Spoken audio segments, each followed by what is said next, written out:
오늘 처음 오셨습니다. 네, 안녕하세요. 와주셔서 고맙습니다. 초대해 주셔서 감사합니다. 그 라이즈 ETF 투자 가이드가 나왔습니다. 이건 어떤 의미예요? 저희 그 라이즈 ETF의 정체성이나 전략적인 방향성에 대해서 네. 정말 오랫동안 고민을 한 결과물이라고 봐주시면 되실 것 같은데요. 네. 사실 그 라이즈라는 단어 자체가 주는 너무 긍정적이고 좋은 의미가 있지만 네네. 결국에 좀 명확하게 투자자들한테 인식을 시켜주기 위해서는 요거를 좀 키워드로 한번 활용해보면 좋겠다라는 생각이 들었고요. 또 이제 R, I, SE라는 각각의 이 스펠을 저희가 하나의 키워드로 다 매칭을 시켜서 저희의 4가지 핵심 전략으로 정리를 해봤습니다. 그래서 R 같은 경우에는 이제 연금의 필수 자산, 리타이어먼트 에센셜 이런 의미를 가지고 있고, I 같은 경우에는 이제 이노베이션 리더라고 해서 혁신 기업에 선도적으로 투자를 하자. 네네. 이제 이런 의미를 담고 있고, 이제 S가 스트래티직 인컴이라고 해서 네. 이제 현금 흐름 창출을 원하는 투자자들한테 안정적인 자산 배분이라든지 인컴 창출 전략을 제공하자. 커버드 콜 같은 거. 맞습니다. 네. 그리고 E가 조금 특이합니다. 에너지 트랜지션이라는 키워드인데요. 사실 에너지 전환이라는 게 굉장히 장기적인 메가 트렌드이기도 하고, 네네. 사실 저희 그 라이즈 ETF 라인업 중에 좀 가장 강점이 있는 분야가 이 에너지 분야입니다. 저희가 원자력, 수소, 천연가스, 원유 생산 기업, 데이터 센터 리츠, 굉장히 다양한 분야의 이 에너지 관련 기업들 라인업이 완성이 되어 있는 상태이기 때문에 네. 저희는 이제 이 강점을 좀 활용하고 싶어서 E는 에너지 트랜지션이라는 키워드로 해서 이 4가지 핵심 전략을 투자자 여러분들한테 저희의 메시지로 전달을 드리고 싶어서 이번에 책을 한번 써봤습니다. 그리고 저희가 고정 댓글에다가 요거 다운받으실 수 있는 링크를 달아드릴게요. 그거 타고 들어가시면 더 편할 겁니다. 근데 오늘은 제가 좀 궁금한 게 천연가스입니다. 천연가스. 네. 특히 이제 트럼프 시대가 되면서 미국의 천연가스에 주목해야 되는데 이 이야기 정말 많거든요. 네. 그러면 이것도 ETF로 있는 거죠? 네. 이번에 4월 22일에 상장 예정입니다. 이 천연가스 밸류체인 ETF는 그러면 어떻게 준비하시게 된 거예요? 저희가 이 상품을 처음에 기획을 했던 게 작년 말 정도였던 것 같아요. 그래서 이제 원자재 가격이 굉장히 들쑥날쑥하고 있고, 그리고 이제 무엇보다 저희가 사실 작년에 한 여름쯤이었던 것 같아요. 이제 폭염 때문에 굉장히 전력 수요가 많이 맞아요. 커지고 있다. 이제 이런 뉴스가 맞아요, 나오고 맞아요. 있었고, 특히 이제 AI를 비롯해서 이제 데이터 센터가 너무 뜨거워지니까 이거를 식혀야 된다. 작년에 이제 AI가 또 붐을 일으켰었으니까 이제 그런 부분들도 있었고, 미국의 노후화된 이 전력 인프라를 좀 뭔가 바꿔야 되겠다라는 그런 니즈들도 있었고, 또 하나는 이제 전기차의 침투율 증가라든지 이제 이런 것들 때문에 그 글로벌 전력 수요 증가가 굉장히 이제 눈에 띄게 뉴스화가 많이 된 그런 상태였습니다. 그래서 지금 차트에서 보시는 것처럼 미국의 에너지 생산량과 소비량도 지금 역대 최대치를 기록하고 있을 정도로, 그리고 보통 이 미국의 에너지 정보관리국에서 그 해에 이제 에너지 소비량, 생산량 이런 것들을 전망치를 발표를 하는데 보통은 발표하고 잘 안 바꿔요. 근데 작년에 중간에 한번 상향 조정을 했습니다. 그러니까 보통 저희가 냉장고도 그렇고 점점 에너지 효율이 좋아지잖아요. 그렇죠. 그래서 사실 에너지 전망치는 웬만하면 잘 바뀌지 않거든요. 근데 작년에는 이제 AI발 그런 드라이버 요인들이 있었고, 말씀드렸던 것처럼 전기차라든지, 그리고 가상화폐 채굴이라든지, 데이터 센터를 시키는 데 필요한 거, 그리고 폭염이라는 여러 가지 이슈가 겹치면서 이 에너지 생산량과 소비량 전망치가 업데이트가 됐습니다. 근데 사실 이 에너지 생산량과 소비량이 늘어난다라는 거는 저희가 앞으로 몇 년 뒤에 일어나는 일이 아니고 즉시 일어나는 일들이잖아요. 지금 당장 우리가 에너지 소비가 필요한데 모자란 전력 수요를 어디에서 가지고 올 거냐라는 그런 질문을 우리가 했을 때, 자, 이산화탄소를 많이 배출하는 석탄을 더 떼울까요? 아니면은 원유를 막 갑자기 더 캐가지고 얘를 이제 전력 수요에 활용을 할까요? 아니면 짓는 데만 8, 9년 걸리는 원자력에서 가지고 올까요? 사실 즉시 대안이 없죠. 지금은. 그렇죠. 가장 효율적인 대안이 바로 천연가스일 수밖에 없고, 그런 측면에서 봤을 때 생산량 1위, 수출량 1위 이런 것들 고려했을 때 좀 미국 천연가스를 한번 상품화 해보면 되게 재밌겠다. 이제 이런 생각을 하게 됐고, 천연가스가 또 재미가 있었던 게 기존에는 이제 대부분의 이 원자재 ETF들이 업스트림, 미드스트림, 다운스트림 이런 식으로 이제 보통 이야기를 하는데 잘 와닿지 않잖아요. 안 와닿네요. 근데 업스트림은 뭔가 생산을 하고 뭔가 앞서가는 쪽이고 미드스트림은 중간 과정을 하는 쪽이고 다운스트림 이제 이렇게 좀 수직적인 흐름으로 비즈니스를 설명하고 있는데 저는 제가 목격했던 천연가스는 생산 기업들은 이렇게 천연가스 가격에 굉장히 잘 연동이 되는구나. 그런데 MLP라고 하는 이 이제 중간 과정에서 네. 액화를 한다라든지 정제한다든지 수출 터미널 쪽으로 이동을 한다라든지 이런 보관하는 기업들, 이 중간 기업들은 천연가스가 막 가격에 요동을 치는데 변함이 없어요. 그 코로나 시절에 천연가스에 대한 그 전방위 산업 자체가 굉장히 많이 죽었는데도 불구하고 네. 이 미드스트림 기업들은 동일한 양을 계속해서 정제를 하고 하다 보니까 피 베이스로 수익을 또 벌고 있어서 굉장히 안정적으로 가고 있었습니다. 그런데 미국은 또 LNG 수출을 하기 위해서 굉장히 많은 인프라 투자를 하고 있고 그렇죠. 다른 나라에 비해서 굉장히 안정적인 수익 구조를 가지고 있고 러시아산 천연가스 수출이 지금 막혀 있는 상태이고 전쟁 때문에 그리고 네. 유럽 같은 경우에는 최근에 이런저런 이슈 때문에 러시아산 수출을 못하고 있는 그런 상황에서 LNG 수출 기업들도 굉장히 잘 되겠다. 그럼 이렇게 종합해 봤을 때 결국 천연가스를 매개로 해서 돈을 버는 기업들은 네. 다 잘 되겠다라는 확신이 있었고요. 그게 이제 작년 연말 정도였는데 천연가스 밸류체인을 상품화해야겠다라고 마음 먹게 된 계기였습니다. 그렇죠. 지난 그 트럼프 행정부 1기 때도 네. 천연가스 생산량이 많이 늘었잖아요. 네. 이거는 지금도 그렇고 앞으로도 네. 그럴 것이고. 네. 이게 주요 에너지 원별 소비 추이인데요. 예. 사실 석유 같은 케이스는 이제 70년대, 80년대 고점을 기록하고 나서 좀 꾸준히 상승을 하다가 최근에는 2010년대부터는 하락을 해서 지금 정체되어 있는 그런 상황이고 네. 원유의 이제 정점, 소비 정점은 2030년 정도로 지금 전망이 거의 이제 굳혀져 있는 그런 상태입니다. 그렇기 때문에 뭐 생산이나 신규 투자나 이런 것들은 굉장히 제한적일 수밖에 없는 그런 상황이고요. 반면에 이제 중간에 있는 이제 천연가스 같은 케이스는 2010년부터 사실 생산량을 쭉 증가를 시키고 있고 이 이제 미국이 굉장히 많은 자원을 보유하고 있기도 하지만 이 생산과 관련한 어떤 비용적인 우위 그리고 이제 수출 확대 뭐 이런 것들 때문에 이 천연가스 생산이나 소비는 굉장히 지금 잘 증가를 그렇게 하고 있는 상황이고 또 이 다른 에너지원들과 비교를 해보더라도 이 천연가스의 생산 추이가 굉장히 높은 추이를 기록하고 있는 걸 확인을 하실 수가 있습니다. 앞에서 수요도 그렇고 이번엔 그 공급 측면에서도 네. 그렇고 생산 측면에서도 그렇고. 네. 그 다음 장은 에너지원별 전력 생산량. 네. 요 차트는 실제로 전력 부분에서 주요 에너지가 어떤 게 제일 많이 쓰였냐, 어느 걸 많이 생산을 했냐, 이제 이런 부분을 보실 수가 있는데 다른 에너지원들, 특히 뭐 석탄이나 이제 이런 원유 같은 경우에는 완전히 줄어들고 있거나 정체가 되어 있는 반면에 이 리뉴어블이라고 하는 신재생 에너지, 주로 풍력하고 태양광이거든요. 네. 이런 것들은 좀 증가를 하고 있고 천연가스, 파란색을 차지하고 있는 천연가스가 지금 가장 높은 비중을 차지를 하고 있습니다. 근데 사실 이 전력 생산의 가장 많은 이제 부분을 앞으로는 이 재생에너지가 차지할 거라는 전망이 굉장히 우위를 점하고 있는데 그렇죠.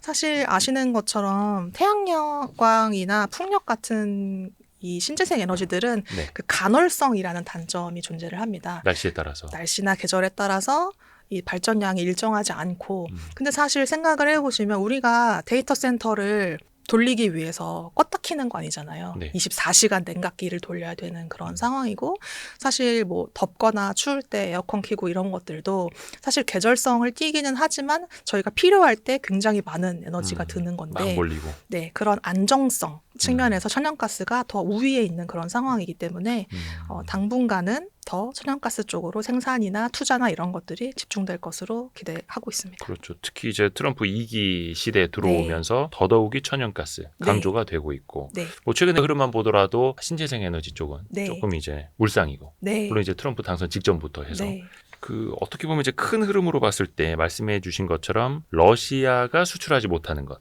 또 미국이 수출을 늘리려고 하는 것, 그러면서 LNG 밸류 체인을 주목해야 된다라는 이야기들 많아지고 있거든요. 그러면 다른 나라도 있지 않을까?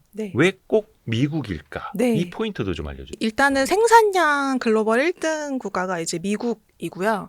그리고 수출 국가도 1등이 지금 현재는 미국인데 네. 다른 나라 같은 경우에는 그 장기 계약을 맺고 있고 그 여러 가지 제도상으로 인해서 수출하는 국가 계약을 맺어야 하는 여러 가지 제한들이 있더라고요. 근데 미국 같은 경우에는 이 고객 다변화가 현재로서는 가능한 상황이고 그리고 특히 미국에서 공급하는 천연가스의 가격과 다른 이제 뭐 러시아, 뭐 카타르 이런 데서 공급하는 그 천연가스의 가격적인 측면에서 미국산이 훨씬 더 쌉니다. 그리고 이동을 할 때도 어떤 뭐 러시아를 거쳐서 오는 파이프라인이 아니라 바로 직접적으로 공급할 수 있고 이제 그런 부분들도 있고 해서 이 미국산이 가격적인 측면, 뭐 이제 공급 안정성 그리고 이제 그 관세적인 부분에서도 아무래도 더 우위를 점하고 있는 그런 부분이 있기 때문에 미국 중심으로 포트폴리오를 짤 수밖에 없었고요. 그리고 사실 수출이 잘 되고 생산이 잘 된다는 거는 그만큼 안정성 측면에서 기업들의 마진이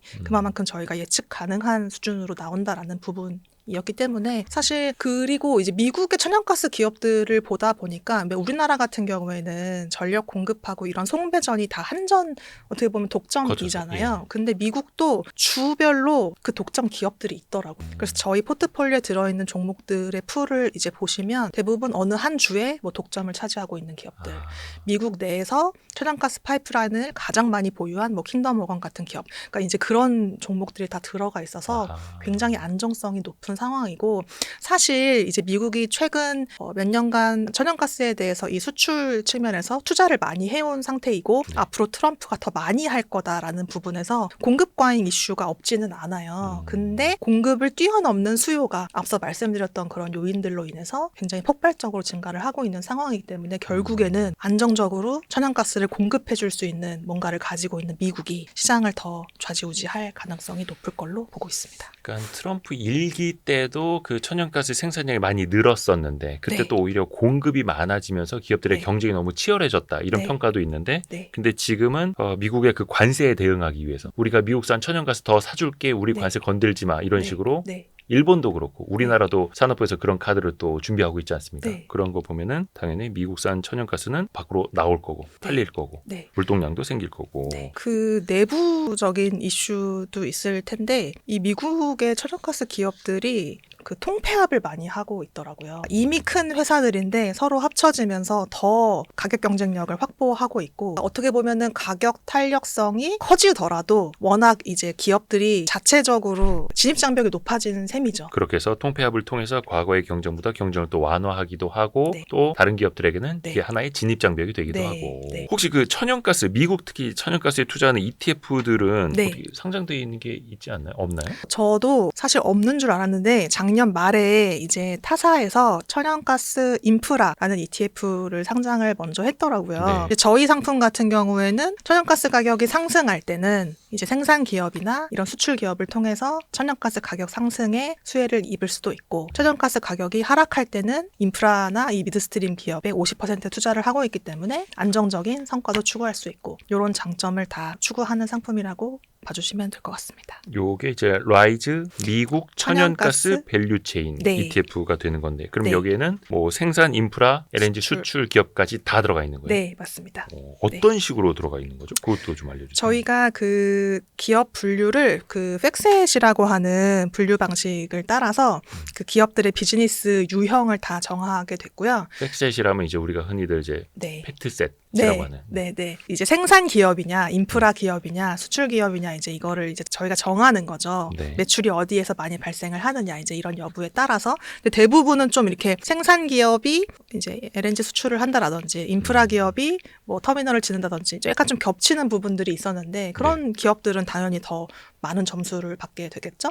그래서 그 기업 분류를 먼저 한 다음에 저희가 카테고리를 3개로 나눠서 그 3개 카테고리를 대표하는 5개 기업을 선정을 했습니다. 했습니다. 그래서 총 15개 기업이 저희 포트폴리오에 들어가 있습니다. 생산 5개, 인프라 5개, 수출하는 기업 5개. 네. 이거 균등 분할이요? 어떻게? 네, 시가총액 가중 방식으로 지금 들어가 있고 개별 종목의 그 캡은 15%입니다. 한 종목은 최대 15%까지만 그리고 네. 이제 시가총액 네. 크기에 따라서 네. 달리 들어간다. 네. 이 말씀을 드려야 될 것 같아요. 네. 저희가 이 생산, 인프라, LNG 수출이라는 카테고리를 동일하게 배분하지 않고 있습니다. 아무래도 안정적인 비즈니스를 이제 하고 있는 인프라 기업에 50% 가중치를 두고 있고요. 생산 기업에 30%, 그리고 LNG 수출 기업에 20%의 가중치를 두고 있습니다. 좋습니다. 네. 이게 혹시 그러면은 네. 어땠어요? 지금 제가 보여드리는 차트가 그 천연가스 가격 추이인데요. 굉장히 높은 변동성을 보이고 있는 걸 확인을 하실 수가 있습니다. 사실 작년 말에 저희가 상품 기획할 때만 하더라도 천연가스 가격이 막 $2였거든요. 그래서 와, 저점이다. 오히려 지금 추천하기 되게 좋겠다. 이렇게 준비를 했는데 지금 $4대를 기록을 하면서 저희가 이 변동성에 너무 이제 노출될 수는 없으니까 네, 생산 비중과 인프라 비중을 이제 차등해서 적용을 할 수밖에 없었고, 그리고 사실 이제 뭐 천연가스 가격 자체에 투자를 하는 게 아니라 관련 기업에 투자를 그렇죠. 하는 거기 때문에 이런 변동성은 좀 더 완충을 거치지 않을까 싶습니다. 그래서 천연가스 자체가 아니라 천연가스 관련 밸류체인 기업들에 투자하는 거라는 거. 네. 그렇게 해서 관련된 기업들하고도 과거의 어떤 흐름? 네. 이것도 또 비교해 볼 수 있죠. 네, 제가 방금 계속 뭐 천연가스 가격 상승기에는 생산 기업이 잘 되고 가격 흐름과 상관없이 인프라 기업들은 안정적이었다 안정적으로. 이런 말씀을 드렸는데 이 예. 차트를 보시면 확인을 하실 수가 있습니다. 예.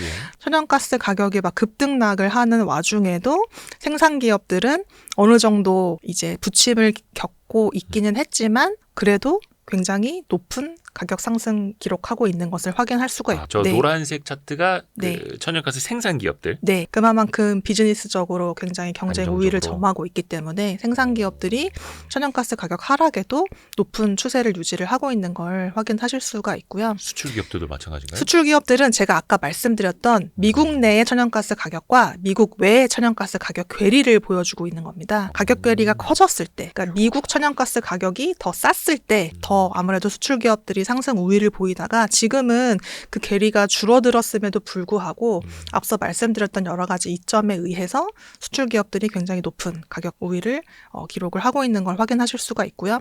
인프라 기업들 같은 경우에는 가격 급등락에 상관없이 거의 굉장히 안정적인 흐름을 보여주고 있는 걸 확인하실 수가 있습니다. 이게 사실 그 우리가 ETF 관련된 콘텐츠를 또 이제 흥미롭게 듣고는 있습니다만 네. 한 가지 ETF 투자하시는 분들도 염려하시는 게 있더라고요. 네. 항상 그때 ETF가 나오면 그게 그 시장의 끝물이다. 네. 항상 어떤 유행 반짝하는데 네. 그 상품이 나오면 그 유행의 끝물이다. 네.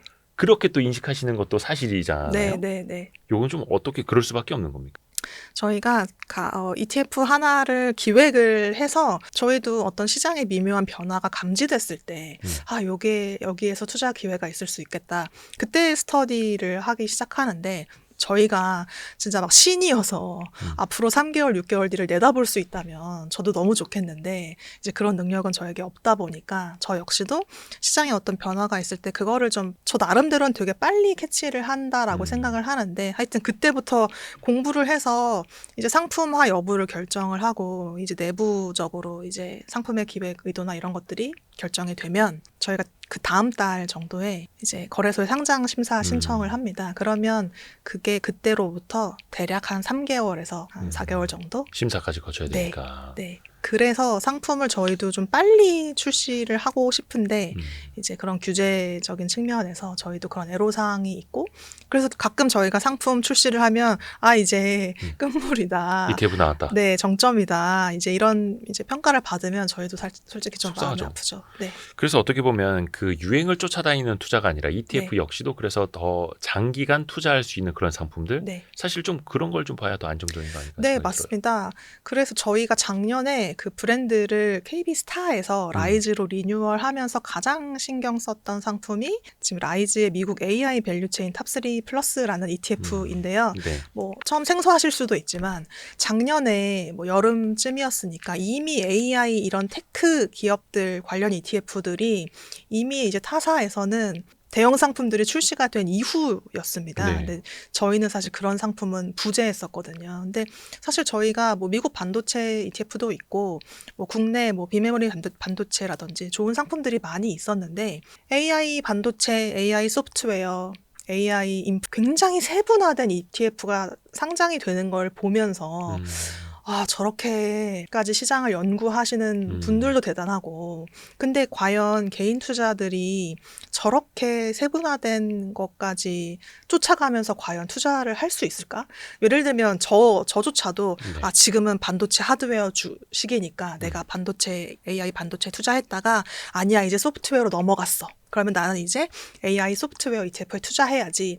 이렇게 마음 먹고 그거 리밸런싱을 해가면서 하실 수 있는 투자자들이 사실 많지는 않다라고 저는 생각을 했거든요. 그러면 저희가 상품을 하나를 출시하더라도 내가 생각하는 AI의 핵심은 반도체와 소프트웨어와 그 서비스 인프라 기업들이 선순환하면서 결국 산업을 같이 성장시키는 거라고 생각을 했거든요. 그래서 네. 저희는 뭐 미국 AI 밸류체인 탑3 플러스 이런 식으로 상품을 상장한다라든지 그 각각의 좀 스타일대로 상품을 고민해서 출시를 하는 것 같습니다. 뭐가 맞는지는 사실 뭐 정답은 없겠지만 그런 스타일이 좀 상품 상장하는데 좀 반영되는 거 아닌가 싶습니다. 요거는 옛날 같으면 이제 은행에 이런 거 많이 꽂혀 있었는데. 아, 네. 은행 지점에. 네. 근데 요즘에 은행 지점 가서 이런 거 이렇게 대기하면서 이렇게 보시는 분들 별로 없고. 이거 맞아요. 어디가 만나볼 수 있습니까? 저희 홈페이지 KB 자산운용. 네, 라이즈 ETF 홈페이지에 오시면 이제 누구나 무료로 다운로드 받으실 수 있고요. 라이즈 ETF 그 홈페이지에 들어가시면 네. 투자 가이드북. 네. 예. 지금 아마 들어가시면 팝업이 뜰 겁니다. 아, 지금. 사실 우리 많은 분들이 좋아하시는 거는 이 자동차 카탈로그 있지 않습니까? 자동차 매장 가서 한번 구경하고 카탈로그 가져와서 집에서 이렇게 막 보고 있으면 괜히 막 설레요. 금융상품도 카탈로그 보고 같이 공부하는 것도 좋습니다. 네. ETF도 네. 굉장히 또 다양하고 어떻게 보면 이제 DC형도 그렇고 네. IRP도 그렇고 또 열심히 공부하시면서 운용하시는 분들 많거든요. 네. 그런 분들한테 확실히 도움 되겠네요. 책을 쓸 때 가장 좀 주안점을 뒀던 게 이게 저희만의 메시지를 일방적으로 전달을 하는 게 아니라 결국에 투자자들이 지금 내가 왜 대표 지수에 투자를 해야 되고 내가 왜 자산 배분을 해야 되고 뭐 예를 들어서 하다못해 양자 컴퓨팅 ETF를 투자를 하는데 어떤 ETF를 골라야 할까 시중에 굉장히 많은 상품들이 있는데 근데 이게 꼭 반드시 뭐 저희 상품을 선택하셔라 이런 의미는 아니고 그런 의미 아닙니까?